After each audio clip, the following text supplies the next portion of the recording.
that Pakistan was helping Taliban. Could you please share your thoughts in this regard on how far it's true? If Pakistan helped Taliban win against the United States, it means that Pakistan is stronger than the United States, the whole of the Europeans, and so strong that it has been able to make a lightly armed militia, 65, 60, 70,000 militia, beat a well-equipped army of 300,000. So it is, unfortunately, it is a propaganda which has been unleashed, number one, by the Afghan government to cover up its incompetence, its corruption, its inability to give proper governance to Afghanistan, it being perceived as a puppet government, not being respected by the people of Afghanistan. And secondly, it's India, which invested heavily in this Ghani Afghan government. And so this propaganda comes from there, but it has no logic. It is not possible. Pakistan total budget, the total budget for 220 million people is $50 billion. How could it have in any way supported insurgency in Afghanistan, which overwhelmed the United States, which spent over $2 trillion in Afghanistan in 20 years. So it is just not logical, it is propaganda. And how come the 300,000 Afghan army did not fight? Did Pakistan ask them not to fight? So if you want to know the reasons why the Taliban won and the Americans finally lost after 20 years, all you have to do is do a detailed analysis of why one of the most bravest nations in the world, the Afghan nation, why did the army give up without a fight? Your Excellency, you said that you won't recognize the new government in Afghanistan until the international community will not recognize them. Would you please say, are you planning to recognize this new government at all? Pakistan is part of an international community. The recognition of Afghanistan is going to be very significant, the Taliban government. And what we are doing is that we are working with all the neighbors of Afghanistan. We are developing a policy, what should the Taliban government do for all of us to recognize them. And clearly, the thing that comes out most significantly is that the Taliban government must have an inclusive government, because Afghanistan is a country of diversity. The Pashtun element, Taliban are basically a Pashtun movement, is roughly half the population. Then there are Tajiks, who are a significant minority, and then there are Uzbeks, and then there are Hazara. So for the interest of Afghanistan, for the long-term stability of Afghanistan, all of us feel that it must be an inclusive government which unites Afghanistan. So really that's where we stand today. We will discuss with all the neighbors of Afghanistan and come up with a policy. As we all witnessed Taliban recently, we saw the announcement of the new government by Taliban, and they still didn't consider all minorities' interests and to make them represent this government as well. What do you think, considering that Talibs right now, they're considering themselves as the winners, they're victorious, and will they recognize other minorities as well in the future? Look, the Taliban have been through one of the most, what should I say, the most epic struggles anyone could have gone through, because after 20 years they have really survived one of the greatest military machines in the history of mankind, and they have taken heavy casualties in this. So I assume what is going on right now is that there is a feeling amongst those who have struggled in these 20 years, who've given a lot of sacrifices. They would want to have the lion's share, the main share of the government. And yet, I think within the Taliban, there are people who feel that unless they get all other minorities, other sects, groups, everyone until they get them under the umbrella, they feel that the government will remain unstable. So I think that is going on within the Taliban movement right now.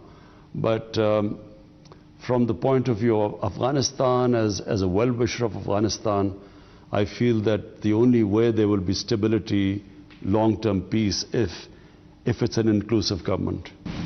What do you think, sir, regarding the Taliban? Can they change their ideology indeed, in reality, after 20 years when they fought for this ideology? Can they be acceptable in the eyes of the world community? Can they change something in other ways? The Taliban fought like before them in the 19th century. The Afghans fought the British. They all, against British, it was jihad. They were fighting for freedom of the country in the name of, they used to call it a holy war. All along Pakistan's border with Afghanistan, which is called the tribal area, where there are Pashtun tribes living, they throughout 80-year interaction against the British, they fought against the British throughout the 80 years. Some part of the tribal area was up in arms against the British, and they fought under the name of jihad, because fighting against a foreign invasion is jihad. Then against the Soviets it was jihad, and it's exactly what the Taliban did this time, it's jihad. Question is now, once they come into government, what sort of government will they have? How much will they adapt? Are they still the Taliban of 20 years, or is this a different Taliban? Have they learned something? So far from the announcements that they have made, I feel that they have learned a lot in these 20 years, they have changed. But what will happen, I'm afraid I'm not in a position to say what is going to happen. Mr. Prime Minister, did the United States of America indeed, they want the Taliban, that they won't recognize them? Did they want them indeed? What do you think? I don't know. I have no idea. What kind of relationship right now you have with the current administration of the United States, specifically with the new President Joe Biden? Well, you know, my government has a relationship with them. Our security chiefs keep exchanging views about the situation in Afghanistan. Our foreign minister has met their foreign secretary. So there is talk between the two countries.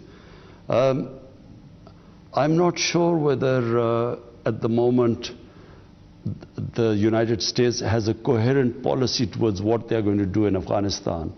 And the reason is there's so much criticism of President Biden for his decision to withdraw from Afghanistan, and which I feel is extremely unfair. I think that what President Biden did was the only sensible thing to do. But how can you prepare? He's been criticized heavily that he wasn't prepared. But how do you prepare if 2 weeks before the date of departure, whether that date was given now, or in years' time, or 6 years' time, or 5 years' time, if the Afghan government, if the president flees the country and the army collapses 2 weeks before the departure, how can you prepare for that? So there is a lot of unfair criticism, I'm afraid, of Joe Biden. And because of that, I think and then the inquisition of their foreign secretary in front of Senate. So I don't think they have still formulated a rational policy because of the sheer amount of criticism, unfair criticism which they are facing. But I think sooner or later, the US has to decide that unless Afghanistan stabilizes, and unless this huge humanitarian crisis is averted by helping this government, or forget the government, the people of Afghanistan, unless the people of Afghanistan are helped and stabilized, the situation stabilizes, If this descends into a huge humanitarian crisis, which it will go if the international community does not help, then the consequences would be far-reaching in terms of refugees. There'll be a huge refugee problem, which Pakistan probably will face more. Iran, two countries which have taken the most number of Afghan refugees. We still have almost 3 million Afghan refugees. But it will also have on terrorism, that if there is instability in Afghanistan, then how will the government be able to stop terrorism from Afghan soil? And there again, Pakistan is worried because there are already 3 different groups that have been operated from Afghan soil hitting Pakistan. But the thing that happened in Kabul International Airport is the clear evidence that there is still a terrorism in place. Because those terrorist groups like Al-Qaeda, ISIS and others might even get stronger in this situation. And from your standpoint, whether it is a crucial time to unify efforts, not only Pakistan but international community, to consider these threats because there might be some harmful consequences? There is no doubt that if there is instability, chaos, a weak government in Afghanistan which cannot control the terrorists, because a weak government will not be able to control the space for terrorists in Afghanistan. So if that happens, then the country that is going to be most at risk will be Pakistan. As I said, there are 3 different terrorist groups that have been attacking Pakistan. One is the Tehreek-e-Taliban Pakistan, because they got, when Pakistan took action against these Pakistani Taliban who are attacking the state of Pakistan, they were pushed into Afghanistan. So one is that group. Second is ISIS. ISIS has done a number of attacks inside Pakistan territory. And so if, and that ISIS is the one which did that attack on the Kabul airport. But also we have Baloch terrorists. These terrorists have been using Afghan soil to do attacks in Balochistan. And therefore, yes, it is that's why Pakistan is talking to all the neighbors of Afghanistan. We want a consensus built how we can support this current government and stabilize the situation, how we should avert this humanitarian crisis. But I think the US has a big part to play, because US was there for 20 years. And it also bears responsibility. If there's chaos in Afghanistan, if there's terrorism from the soil of Afghanistan, then we must remember that 20 years ago, the only reason the US invaded Afghanistan was because of terrorism. Al-Qaeda, which had hit the US. So if that was the reason for coming over, then 20 years later, over $2 trillion spent, 2,400 Americans dead, but hundreds of thousands of Afghans dead, 80,000 Pakistanis died in this.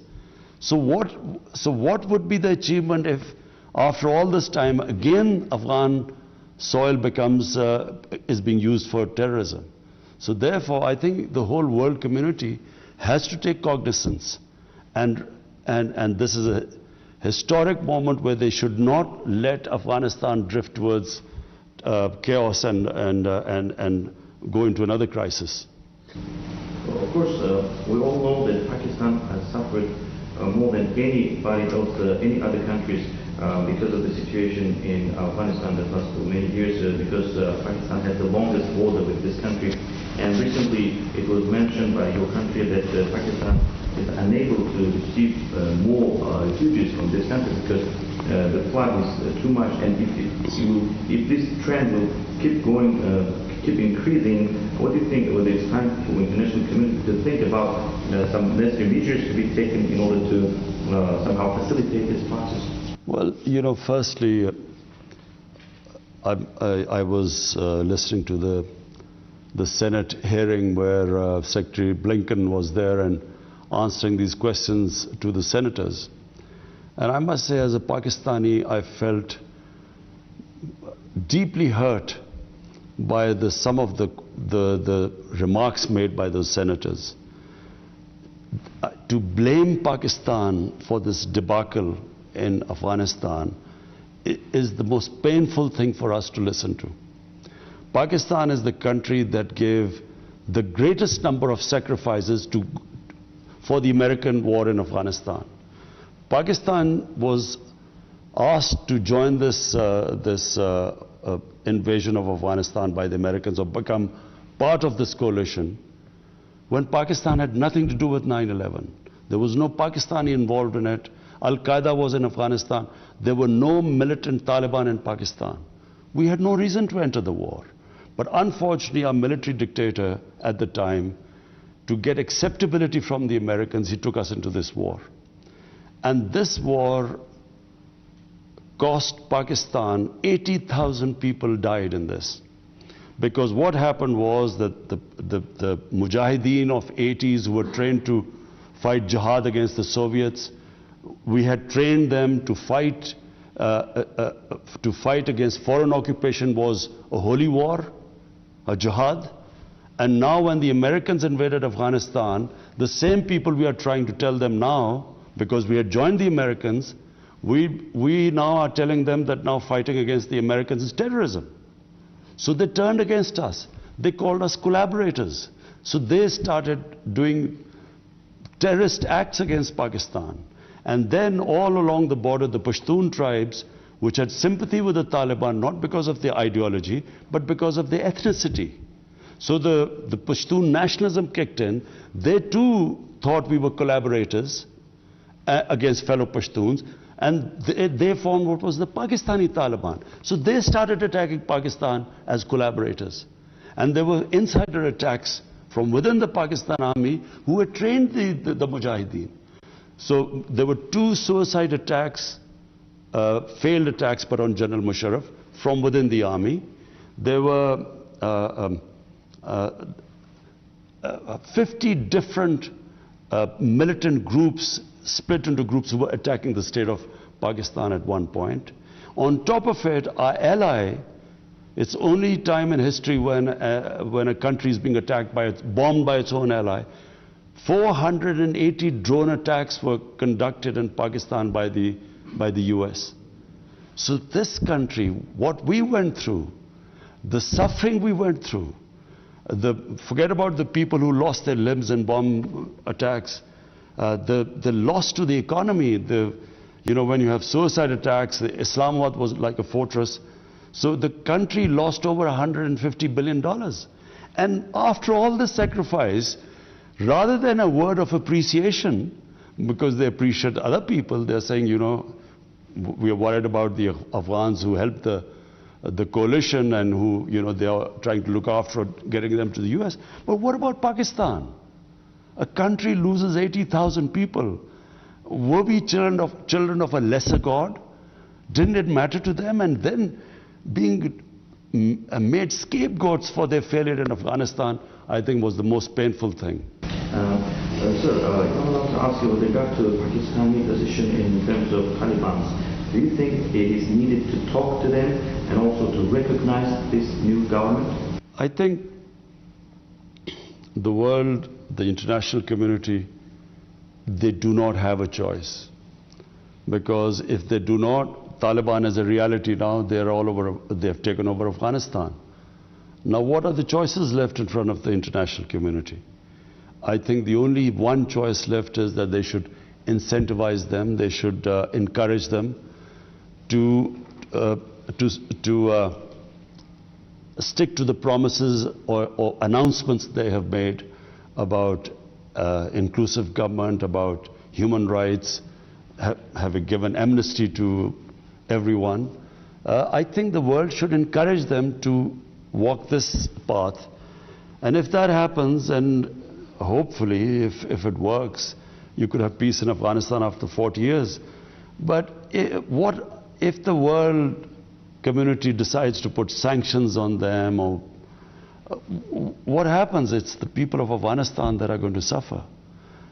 A country which relied until this Taliban have taken over. Until then, the Afghan government, 75% of their budget was foreign aid. If the foreign aid disappears, the country will collapse. And if it collapses, as I said, it's, apart from the humanitarian crisis, this will have implications not only for all the neighbors of Afghanistan, but I think in terms of international terrorism, it will have effect everywhere. So therefore, the only one way to go is to incentivize the Taliban to stick to what they've promised of inclusive government and hope that they take that path. Your Excellency, the Prime Minister, right now we know that Pakistan and India are members, both countries are members of SCO. How could you comment with regard to relations between two countries, two neighbors, considering this current situation and developments that we see in the region? What do you think, but how could you comment whether the peace, mutual understanding will come between these two countries, your countries? Well, you know, Pakistan has made every effort to have peace with India. And I can tell you, because I know India very well, I have had great friendships in India. I've had a lot of love and respect because I used to play cricket, and cricket is one of the, you know, a sport that goes right to the grassroots. It's the most loved sport there. So I tried my best to have, you know, improve our relationship with India. But unfortunately, India is ruled by an ideology which is called the RSS ideology. That RSS ideology was inspired by the Nazis in the 1920s and 30s. And it's a racist ideology which actually believes that the Hindu is superior to all the other minorities. And therefore, it is a strongly anti-Pakistan, quite an aggressive ideology which, you know, which believes in subordinating not just the minorities in India, but also the neighbors around them. And so I found it very difficult to take our relationship forward. And then on 5th August in 2019, they unilaterally took away the state of Kashmir. And Kashmir is a disputed territory between Pakistan and India. And this has been recognized by the world community through United Nations Security Council resolutions. So once they did that, then that's when all our communication stopped. Because there's no way we can have normal relationship when what they're doing in Kashmir is violating every human right. The world community worries about Taliban's human rights violations. But what about the violations that are going on in Kashmir, where there are some 800,000 Indian troops basically keeping 8 million people, Kashmiri people, in an open prison. And every right of theirs is violated. They talk about women's rights in Afghanistan, but there are about, what, 40,000 Kashmiri women that have been raped by the security forces, and all sorts of human rights abuses. It's been, this has been well documented by the Human Rights Commissioner of the United Nations. So, unfortunately, until they go back to what taking the statehood of Kashmir on 5th August 2019, until they go back, unfortunately, we cannot resume a normal relationship with them. Afghan आवाम को अपने फैसले करने का इख्तियार दिया जाए, ये कहा वजीर आज़म इमरान खान ने, जो कि आरटी को इंटरव्यू दे रहे थे। वापस आएंगे इस ब्रेक के बाद, साथ रहेंगे। Nestle Fruta Vitals Sparkling Fruit Drink.